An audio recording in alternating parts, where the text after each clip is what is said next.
Hello everyone, welcome to my channel Net Education. So this channel is for all the aspirants of NT-UGC NET JRF who are preparing for education subject paper 2.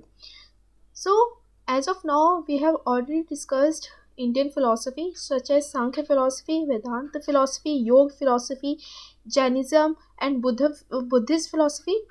उसके साथ साथ हमने western philosophy के बारे में भी discuss कर लिया है, जैसे कि हमने अभी डिस्कस किया है आइडियलिज्म फ़िलॉसफी, रियलिज्म फ़िलॉसफी और उसके साथ साथ नेचुरलिज्म फ़िलॉसफी। तो अगर आपने उससे रिलेटेड वीडियोस नहीं देखी है तो आप मेरे चैनल पे नेट एजुकेशन सर्च करके वहाँ से देख सकते हैं, जिसके अंदर मैंने सभी फ़िलॉसफी को डिटेल में डिस्कस किया है और उसके साथ साथ कुछ हाईलाइटेड पॉइंट्स हैं जो कि एनटीए हमेशा पूछते हैं, उसको भी मैंने डिस्कस किया है। तो आप जाके देख लेना। और आज की जो वीडियो है वो डील करती है with pragmatism philosophy part 2। So part 2 इसलिए क्योंकि हमने पार्ट 1 जो प्रैग्मेटिज्म फिलॉसफी के ऊपर जो वीडियो थी उसके अंदर हमने प्रैग्मेटिज्म फिलॉसफी को डिस्कस किया था, जिसके अंदर हमने एम्स ऑफ प्रैग्मेटिज्म के बारे में पढ़ा था, उसके क्या एक्सोलॉजी है, क्या मेटाफिजिक्स है, क्या उसके एथिक्स है और क्या उसके प्रिंसिपल्स है, हमने उसको डिस्कस किया था। आज की जो वीडियो है जो पार्ट 2 के साथ डील करती है वो आपके करिकुलम को पढ़ाएगी कि प्रैग्मेटिज्म का क्या करिकुलम है, उसका क्या डिसिप्लिन है, उसकी क्या एम्स ऑफ एजुकेशन है, इसके साथ साथ उसके क्या मेथड ऑफ टीचिंग है। तो आइए स्टार्ट करते हैं। तो अभी तक हमने प्रैग्मेटिज्म फिलॉसफी के बारे में पढ़ा था कि प्रैग्मेटिज्म फिलॉसफी क्या है। तो प्रैग्मेटिज्म फिलॉसफी के जो फादर थे हमने पढ़ा था कि उसके जो फादर थे वो कौन थे, चार्ल्स पियर्स थे उसके फादर उनके। और इन्होंने जो टर्म दी थी वो कौन सी दी थी, प्रैग्मेटिज्म इन्होंने टर्म दी थी। इसके कई सारे फिलॉसफी के जो एक्सपोनेंट्स है जैसे कि जॉन डेवी थे, Kilpatrick, Charles Peirce and William James, इसके कई सारे एक्सपोनेंट्स है जो कि हमेशा एग्जाम में पूछा जाता है कि एक्सपोनेंट्स कौन थे। प्रैग्मा का मतलब क्या है कि जो प्रैग्मेटिज्म फिलॉसफी किस वर्ड से मिलकर बना है, तो जो प्रैग्मेटिज्म फिलॉसफी का जो वर्ड है वो ग्रीक वर्ड है प्रैग्मा, उससे बना है, जिसका मतलब है to do, to perform, to make, यानी कि कुछ एक्शन करना। और इसका यही एक ऐसी फिलॉसफी है जो कि आपके फिजिकल वर्ल्ड को बिलीव करती है। Physical world in the sense कि जिस वर्ल्ड में, जिस संसार में आप अभी रह रहे हैं, ये उसी फिलॉसफी को, यानी वही उसकी रियलिटी है जो कि आप अपने सेंसेस के थ्रू इंफॉर्मेशन परसीव कर रहे हैं अपने एनवायरनमेंट वर्ल्ड में रहकर, तो वही हमारी नॉलेज है, वो ट्रू है। इसके अलावा ये कोई भी स्पिरिचुअल वर्ल्ड को बिलीव नहीं करते थे। इसके साथ साथ हमने कई सारी डेफिनेशंस पढ़ी थी। ये जो हमने इसमें ब्रीफली हमने डिस्कस किया था कि किसने कौन सी डेफिनेशन दी थी, कौन से ऐसे हमारे फिजियोलॉजिस्ट हैं जिन्होंने प्रैग्मेटिज्म फिलॉसफी को फेवर करते हुए डेफिनेशन दी थी। तो आप वो वीडियो देख सकते हो, हमने डिटेल में डिस्कस किया था। उसके साथ साथ हमने पहले जो डिस्कस किया था वो एम्स हमने डिस्कस किए थे कि क्या क्या उसके एम है। जैसे कि प्रैग्मेटिज्म फिलॉसफी ही जो आपके परमानेंट वैल्यूज़ को बिलीव नहीं करती है, ये सिर्फ और सिर्फ बिलीव करती है आपके जो करंट और जो आपके प्रेजेंट में चल रही है, जो नॉलेज एविडेंट है, जिसको हम प्रूव कर सकते हैं, जो कि रियल है, तो वही ये नॉलेज को फेवर करती है। इनके अकॉर्डिंग जो हमारी नॉलेज है वो फिक्स्ड नहीं है, परमानेंट नहीं है, और जो इसके अंदर किसी तरह की रिजिडिटी नहीं है, ये फ्लेक्सिबल होती है नेचर में, और ये रियलिटी को बनाने में विश्वास रखती है कि हम जो भी रियलिटी है वो हम खुद बनाते हैं, हमें कोई पहले से कुछ एग्जिस्ट नहीं होता इस वर्ल्ड में।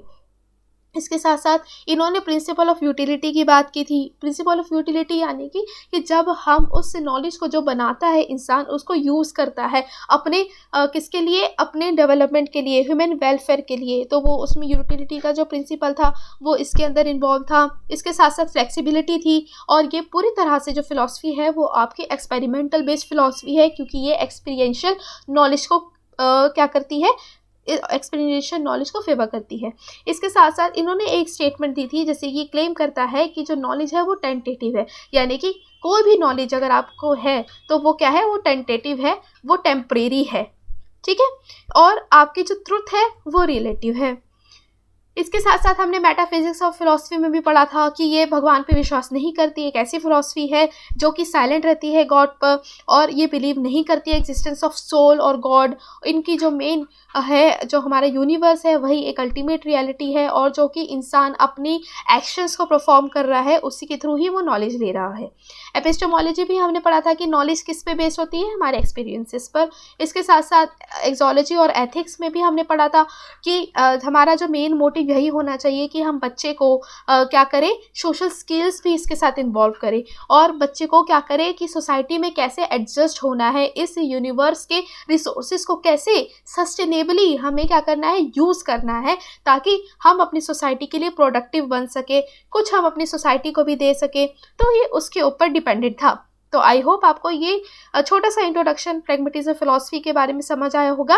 अगर आपको डिटेल में देखना है तो आप प्रैग्मेटिज्म फिलॉसफी पार्ट 1 सर्च कर सकते हो मेरे चैनल पे, और वहाँ से आप देख सकते हो। आज हम क्या करेंगे, जो पार्ट 2 के साथ डील करेगा, वो है कि एम्स ऑफ एजुकेशन। क्योंकि अभी तक हमने प्रैग्मेटिज्म फिलॉसफी के बारे में काफ़ी चीज़ें पढ़ी है, अब हम देखते हैं कि इसका एजुकेशन में क्या मोटिव है, कि ये एजुकेशन को कैसे फेवर करता है, एजुकेशन इसमें किस तरह की होती है। तो जो प्रैग्मेटिज्म जो एजुकेटर है, वो हमारे एम करते हैं हारमोनियस डेवलपमेंट ऑफ एजुकेशन को। हारमोनियस डेवलपमेंट ऑफ एजुकेशन यानी कि ऐसी एजुकेशन जो कि एक हारमोनी क्रिएट करे, जिसके अंदर आपकी फिजिकल, इंटेलेक्चुअल, सोशल और एस्थेटिक, ये सारे इसके अंदर प्रिंसिपल्स है वो इन्वॉल्व हो जाते हैं। यानी कि फिजिकली भी हमें ऐसी एजुकेशन जो कि बच्चे को परसुएड करे कि वो फिजिकल एक्टिविटीज़ के थ्रू सीखे। इंटेलेक्चुअल यानी कि जो अपनी लॉजिकल रीजनिंग करे, अपने कॉग्निटिव एबिलिटीज़ का दिमाग, अपनी कॉग्निटिव एबिलिटीज़ का यूज़ करके कुछ नॉलेज वो क्रिएट करे। सोशल यानी कि जिस सोसाइटी में हम रह रहे हैं, ये उस सोसाइटी में एडजस्ट होना सीखे। इसके साथ साथ एस्थेटिक एक ऐसी वैल्यू जो कि हमारे एक नेचर को, हमारी ब्यूटी को, जो इंटरनल और एक्सटर्नल ब्यूटी को बढ़ावा दे, उस तरह की ये एजुकेशन है। तो इसलिए ये हार्मनी क्रिएट करती है। तो आई होप आपको हार्मनी का मतलब समझ आया होगा कि हार्मनी क्या क्रिएट कर रही है और इसका मतलब क्या है। आगे कह रहा है, the aim of education therefore is to direct the impulses, interest, desires and abilities towards the satisfaction of the felt wants of the child in his environment. Mainly हमारा इसका जो कहने का मतलब ये है कि हमारी एम ऑफ एजुकेशन ऐसी होनी चाहिए जो बच्चे को इंटरेस्ट डेवलप करे, बच्चे की डिज़ायर को डेवलप करे, ताकि बच्चा उस चीज़ को जो कर रहा है वो सीखे, लर्न करे। और ऐसा नहीं कि किसी भी तरह का आप क्या कर रहे हो, रिजिड कर रहे हो बच्चे को कि ऐसी एज इट इज़ सीखना है। नहीं, आप बच्चे को क्या कर रहे हो, उनके इंटरेस्ट डेवलप कर रहे हो, उनके डिज़ायर्स को आप क्या कर रहे हो, उनकी डिज़ायर्स को मोटिवेट कर रहे हो कि बच्चा खुद अपनी क्रिएटिविटी को इन्वॉल्व करे और क्रिएटिविटी का यूज़ करे और कुछ न्यू इनोवेट करे। और उसी तरह की आपकी एजुकेशन होनी चाहिए।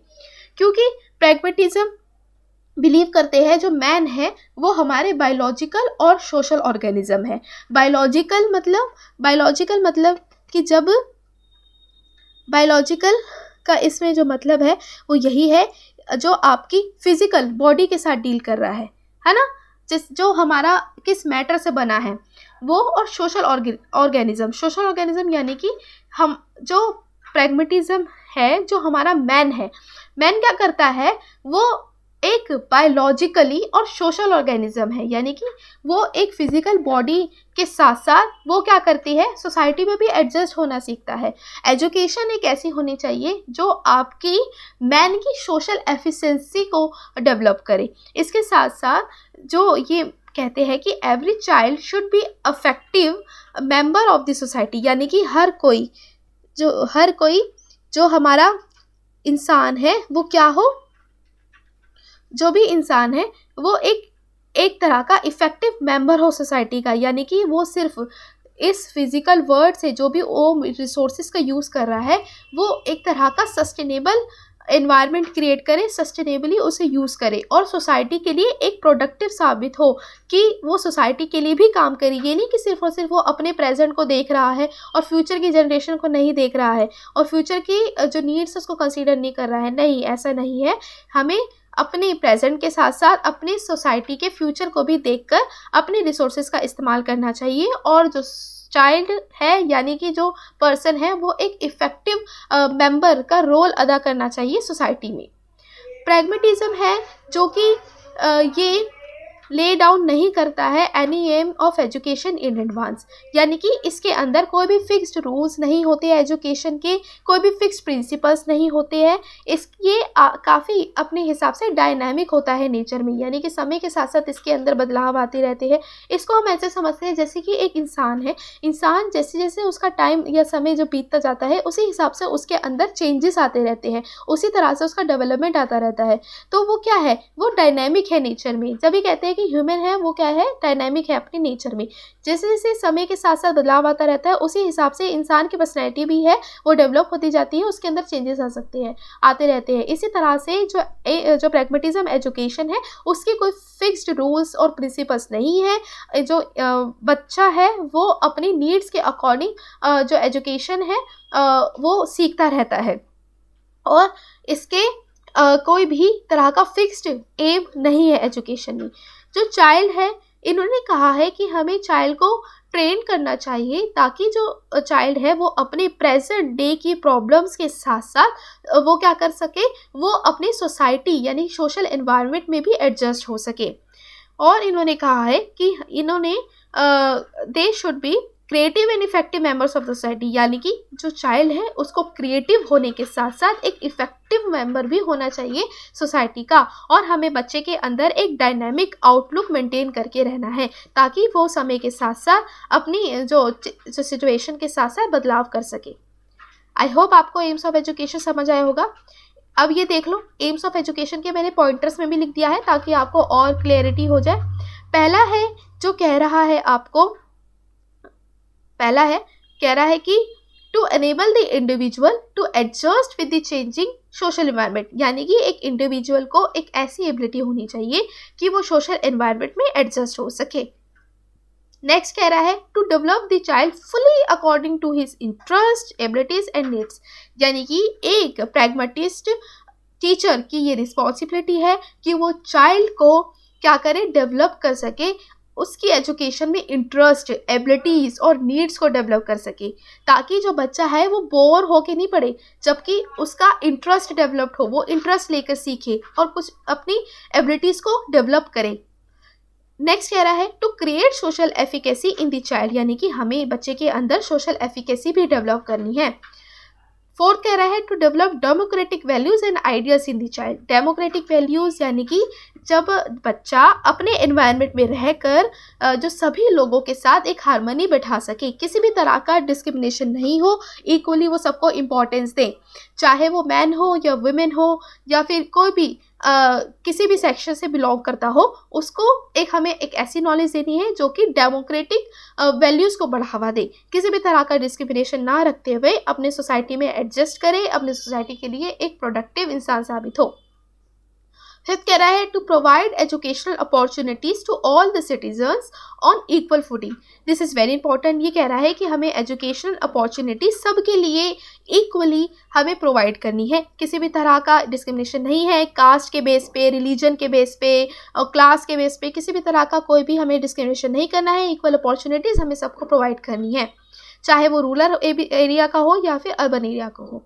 To instil habits of experimentation in the child, यही कह रहा है कि हमें बच्चे के अंदर एक्सपेरिमेंटेशन हैबिट को डेवलप करना है, कि जो बच्चा है वो एक्सपेरिमेंट करके सीखे, लर्निंग बाय डूइंग हो बच्चे की। ठीक है, बच्चे की क्या हो, लर्निंग बाय डूइंग हो, यानी कि बच्चा खुद काम करके सीखे और अपनी नॉलेज को डेवलप करे और एक एक्सपीरियंशियल बिहेवियर उसके अंदर हो। नेक्स्ट कह रहा है to remove the social evils and make this society is a better place for living, यानी कि जितने भी हमारी सोसाइटी में एविल्स है, यानी कि बुरी प्रथाएं है या परंपराएं है, किसी भी तरह के जो स्टीरियोटाइप्स है ना, किसी भी तरह के अगर हमारे सोसाइटी में कोई भी जो स्टीरियोटाइप है, हमें क्या करना है, उसको हमें हटाना है, उनको हमें स्टीरियोटाइप्स को ब्रेक करना है, और तभी हम अपनी सोसाइटी को एक अच्छा बना सकते हैं, रहने लायक बना सकते हैं। ठीक है, स्टीरियोटाइप्स को हमें रिमूव करना है।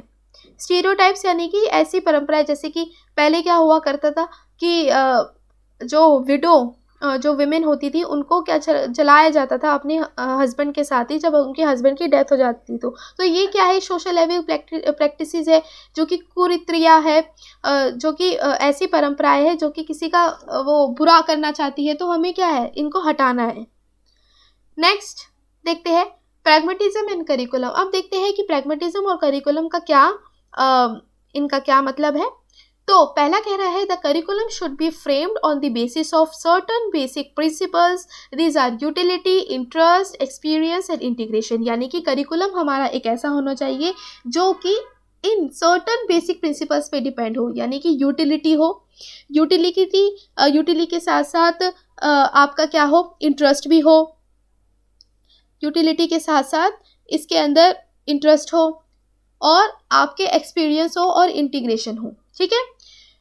अब नेक्स्ट कह रहा है इसके अंदर से वही जो सब्जेक्ट्स है इन्वॉल्व हो जो आपकी लैंग्वेज के साथ साथ आपकी लॉजिकल रीजनिंग को भी कैटर करे, आपके एस्थेटिक वैल्यूज को भी कैटर करे। इसके अंदर कई सारे सब्जेक्ट्स हैं जो कि इन्वॉल्व हो जाएंगे, जो कि आपके ऑक्यूपेशनल के साथ साथ वोकेशनल यूटिलिटी पे भी डिपेंड है, जैसे कि language, hygiene, history, geography, physics, mathematics, sciences, domestic science for girls, agriculture for boys should be incorporated in the curriculum. यानी कि ये सब हमें अपने करिकुलम में इन्वॉल्व करना चाहिए एज अ प्रैग्मेटिज्म फिलॉसफी के अकॉर्डिंग। ठीक है। While deciding the subjects of curriculum, the nature of the child, his tendencies, interests, impulses at the various stage of his growth and multiple activities of daily life should be taken into consideration। यानी कि जब हम अपना curriculum बना रहे हैं, यानी कि एज अ प्रैग्मेटिस्ट जो टीचर है वो करिकुलम बना रही है, सबसे इम्पॉर्टेंट बात यही है कि वो बच्चे की टेंडेंसी को ध्यान में रखते हुए करिकुलम बनाए, उसके क्या इंटरेस्ट है और वो क्या कर सकता है, कितना अपना बेस्ट दे सकता है, उसके अंदर क्या एबिलिटीज़ है, उसको ध्यान में रखते हुए हमें करिकुलम बनाना चाहिए। इसके अंदर आपके इन्वॉल्व हो जाते हैं साइकोलॉजी और सोशोलॉजी, जो कि आपके ह्यूमन बिहेवियर के साथ कैटर करते हैं, डील करते हैं। और इन्होंने ये भी कहा है कि हमें साइकोलॉजी के साथ साथ सोशोलॉजी भी इंक्लूड करनी चाहिए करिकुलम में। अब आप देखो जो एनटीए का जो सिलेबस है उसके अंदर हम सिर्फ साइकोलॉजी नहीं, इसके साथ साथ सोशोलॉजी भी पढ़ते हैं। क्यों पढ़ते हैं हम सोशोलॉजी और साइकोलॉजी दोनों? ताकि एक तरह का हम मल्टी डिसिप्लिनरी अप्रोच अपनाएं, और सिर्फ जो साइकोलॉजी के साथ साथ हमें सोसाइटी में रहना भी आए, सोसाइटी में हम कैसे एडजस्ट कर सके, उसके लिए भी हमें सोशोलॉजी पढ़ाई जाती है। ठीक है। अब देखते हैं नेक्स्ट कह रहा है the pragmatism advocate the pupil should not be taught dead facts and theories because this may not help them to solve the problems of life. ये कह रहा है कि जो प्रैग्मेटिज्म है, जो प्रैग्मेटिस्ट जो एडवोकेट करता है कि बच्चे को हमें सिर्फ और सिर्फ थ्योरी नहीं पढ़ानी है, मेन मोटिव यही होगा कि हमें उसको थ्योरी के साथ साथ हम उसको प्रैक्टिकल नॉलेज भी दें, क्योंकि अल्टीमेटली हमारा यही एम होता है कि थ्योरी को हम अप्लाई कर सकें अपने डेली बेसिस पे और अपनी अपने नीड्स को फुलफिल कर सके, प्रॉब्लम को सॉल्व कर सके। इसलिए सिर्फ थ्योरी पे नहीं और डेड फैक्ट्स को नहीं पढ़ाना है, हमें मेन मोटिव है कि उसको प्रैक्टिकल नॉलेज देनी है ताकि वो अप्लाई कर सके और कुछ नया सीखे। नेक्स्ट है according to pragmatism all education is learning by doing. This is very important. ये प्रिंसिपल है आपका प्रैग्मेटिज्म फिलॉसफी का। स्ट्रेट फॉरवर्ड क्वेश्चन आ जाता है कि लर्निंग बाय डूइंग किसके अंदर आता है और किसका प्रिंसिपल है, तो आप इसका दे देना कि लर्निंग बाय डूइंग हमारा प्रैग्मेटिज्म फिलॉसफी के अंदर आता है, यानी कि कुछ करके सीखना। तो हमें इस प्रिंसिपल को अपनाना चाहिए और बच्चे को अपने एक तरह का एनवायरनमेंट क्रिएट करना चाहिए ताकि बच्चा उस एनवायरनमेंट को एक्सपोजर ले, उसमें सीखे और कुछ अच्छा डेवलप करे, जो कि उसके लिए नहीं, साथ के साथ साथ उसकी सोसाइटी के लिए भी हेल्पफुल हो। नेक्स्ट देखते हैं। ये नेक्स्ट है कुछ मेथड्स है, कुछ डिसिप्लिन है और रोल ऑफ टीचर है। अब हम वन बाय वन करके देखते हैं कि प्रैग्मेटिज्म फिलॉसफी के अंदर किस तरह की मेथड ऑफ टीचिंग आती है, इसके अंदर क्या ये डिसिप्लिन आता है इसका एजुकेशन का, और जो हमारे टीचर का रोल क्या है। तो मेथड देखते हैं, क्योंकि अभी हमने क्या पढ़ा था कि प्रैग्मेटिज्म फिलॉसफी मेनली हमारी किस पे डिपेंड करती है, प्रैग्मेटिज्म फिलॉसफी हमारे एक्सपीरियंशियल नॉलेज पे डिपेंडेंट है। वो कहती है लर्निंग बाय डूइंग प्रिंसिपल को अपनाना है, कुछ करके सीखना है, साइंटिफिक रूल्स का यूज़ करना है और साइंटिफिक रूल्स का यूज़ करके कुछ नया इनोवेट करना है, कुछ नया डेवलप करना है और अपनी सोसाइटी के साथ एडजस्ट होना है। तो देखते हैं मेथड। मेथड पहला है एक्टिविटी बेस्ड मेथड, यानी कि आप जो हमारा मेथड ऑफ एजुकेशन होना चाहिए वो होना चाहिए एक्टिविटी बेस्ड, जिसके अंदर बच्चा एक्टिव हो, कुछ कर रहा है बच्चा। इंटीग्रेटेड अप्रोच होना चाहिए। इंटीग्रेटेड अप्रोच यानी कि एक ऐसा अप्रोच जिसके अंदर हम सभी को इन्वॉल्व करें, चाहे बच्चा आपका डिफरेंटली एबल हो या फिर नॉर्मल बच्चा हो, तो हमें एक तरह का इंटीग्रेटेड अप्रोच अपनाना चाहिए। इंटीग्रेटेड अप्रोच यानी कि ऐसा अप्रोच जिसके अंदर हम सबकी नीड्स को केटर करें, ठीक है, सबके बारे में सोचें।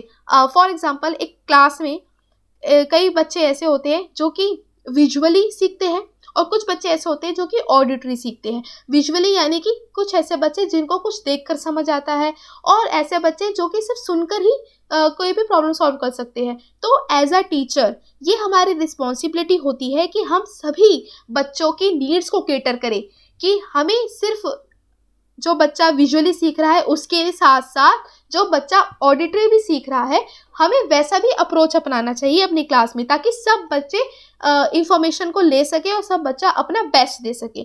इसलिए जो टीचर है वो डिफरेंट अप्रोचेस अपनाती है, जैसे कि TLMs, टीचिंग लर्निंग मटीरियल्स। तो टीचिंग लर्निंग मटीरियल्स कैसे कैसे हो कि टीचर क्या करे, कभी कभी वो स्मार्ट बोर्ड पे क्लास लेती है और कभी वो क्या करती है, वो अपने बुक्स के थ्रू पढ़ा देती है। तो ये अपने डिफरेंट अप्रोच करके पढ़ाती है टीचर तक की, ताकि सबकी जो नीड्स है वो उसे केटर कर सके, सबकी नीड्स को फुलफिल कर सके। उसके अंदर आपका इंटीग्रेटेड अप्रोच आता है, नॉट इवन आपका जो बुक्स के साथ, बल्कि आपके डिफरेंट ई लर्निंग यानी कि स्मार्ट बोर्ड्स का, प्रोजेक्टर्स का यूज़ कर करके भी टीचर आपको पढ़ाती है।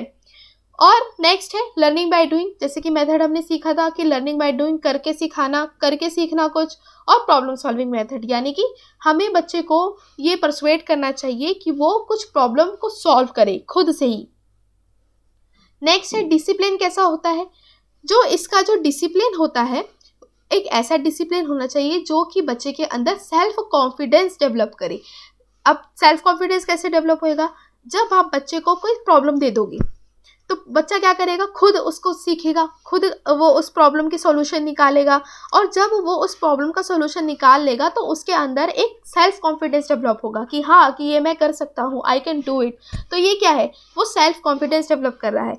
नेक्स्ट है सेल्फ रिलायंस। सेल्फ रिलायंस यानी कि बच्चा आत्मनिर्भर बनेगा, सेल्फ रिलायंस होगा वो, कि जब उसको अपने अंदर सेल्फ कॉन्फिडेंस आ जाएगा तो वो उसके अंदर एक आत्मविश्वास जागृत होएगा।